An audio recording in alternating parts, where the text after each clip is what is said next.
Hi, I'm Sarah Smith and I'm a horticulturalist here at Rogers Gardens, and today we're going to talk about staking your tomatoes. When you're growing a tomato, it's really important to know what type of tomato you're growing and how big it's going to get. They can range anything from a tiny little tumbling tom, which is just a small low ground tomato that's great in containers because it can hang over, which doesn't require any staking, to a large vining indeterminate tomato that's just going to get bigger and bigger and bigger over time. And the last thing you want to do is try to come up with your staking system after it's gotten too big. That's when you run the risk of breaking your plant, which is super heartbreaking when you go to stake it and try to weave it through a cage and you break half of it. So it's really important to do this in advance and to know what to be prepared for. So knowing your tomato type is important. So always check those labels. If you don't know, ask. You can Google it if it doesn't say on there how big it's going to ultimately get, and then really pick something according to the correct size. There's multiple different ways you can stake a tomato. The very traditional stake is a cage. So this is a great example of a cage. It's cone shaped. This is very traditional. You've probably seen these before. You push it all the way down into the ground, so it's going to lose a significant amount of height once you do that.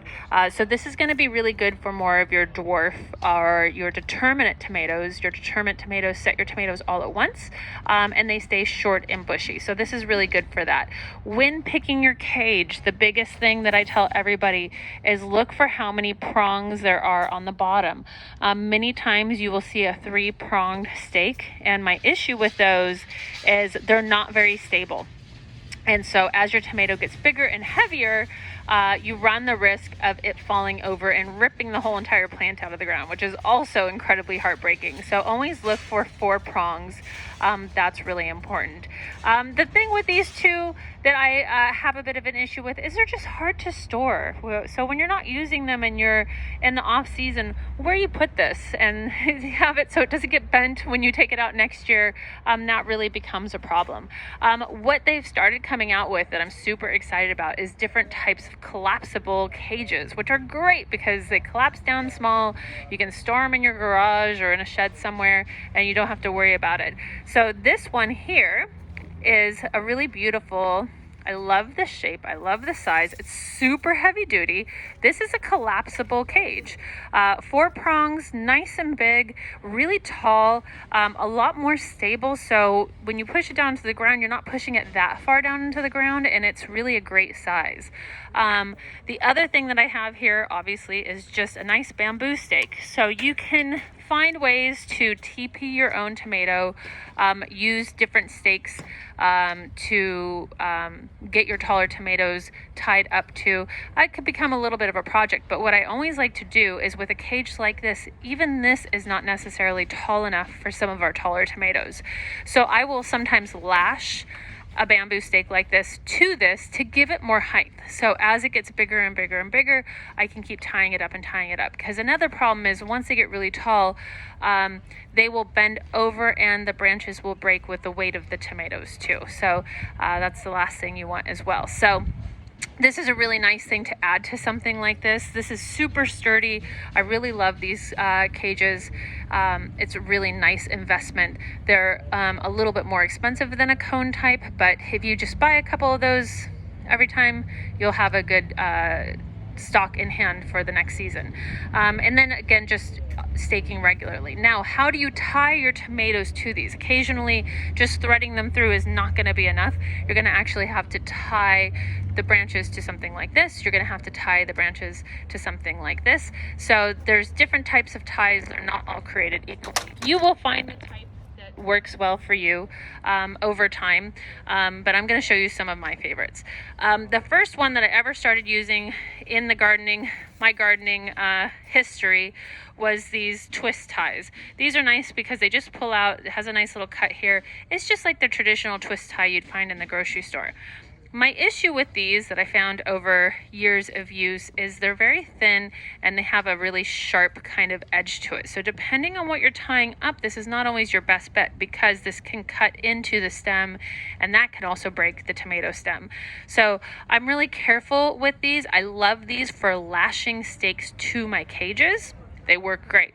But for tying up my branches, not so much. The thing that I really like using is something like this. So this is a green tape here. You gotta have scissors or something on hand because these surprisingly don't break very well, which is good for staking your tomato. But the green tape, the Miracle Garden Tie is what we call it. This works really, really well. You're not gonna run the risk. It has a little bit of give to it, so it has a little bit of stretch as well, which is really nice. So it's not so rigid. When you're tying your plants too rigidly, your tomatoes, that's when you risk running into breakage, cutting into them, even scarring them a little bit and creating issues for pathogens getting added in there, like wilts and things like that. So I really, really like this. A couple of other things that I use all the time. I like the heavy duty wire that we sell. This is nice too because it's rounded and it's soft on the edge. So this works really well when I'm staking my tomatoes and when I'm tying them to cages and when I'm tying them to larger stakes and I'm tying stakes to my cages, this is great because it works for everything. So having this, however, you do need a way to cut this. So making sure that you have your pruners on you when you do it. The other thing that I use quite often as well is the garden jute twine. I really, really like this, having this in stock. This is good. Also too, I get a lot of critters in my garden. And so I have to find ways to protect my tomatoes. So sometimes I'll take a little bit of bird netting and I'll tie them around my clusters of tomatoes. And I use this garden twine to weave in and out of the netting to create a little bag to go around those tomatoes. So this is really nice to have as well. So that's really important to know how big your tomato is, how big is it going to get, how big is it going to get over time. Be prepared for that beforehand. So stake your tomatoes before they get too big. Also helps with not disturbing the roots by pushing things into the ground. So I would always get prepared for that right away. It makes your life way, way easier. And having the right kind of tie on hand is very important. We sell all these things here at Rogers Gardens. We do have some stuff on our online boutique as well. We are offering curbside pickup. So if you're not seeing what you're looking for on the boutique, you can always call us and we can do the order over the phone with you, and then you can do curbside pickup. We are open for in-store shopping now as well. And then we always post these videos on our Instagram page, our Facebook page, and subscribe to our YouTube page. Our YouTube page is amazing. We have so much information there. It goes back years and years and years, so you can see all kinds of great stuff. And then any of your questions, put it down below, and we'll do our best to get to those questions and answer them all for you. And once again, my name is Sarah Smith. I'm a horticulturalist here at Rogers Gardens. Join us for Tomato Mania, and be well, be safe, and happy gardening.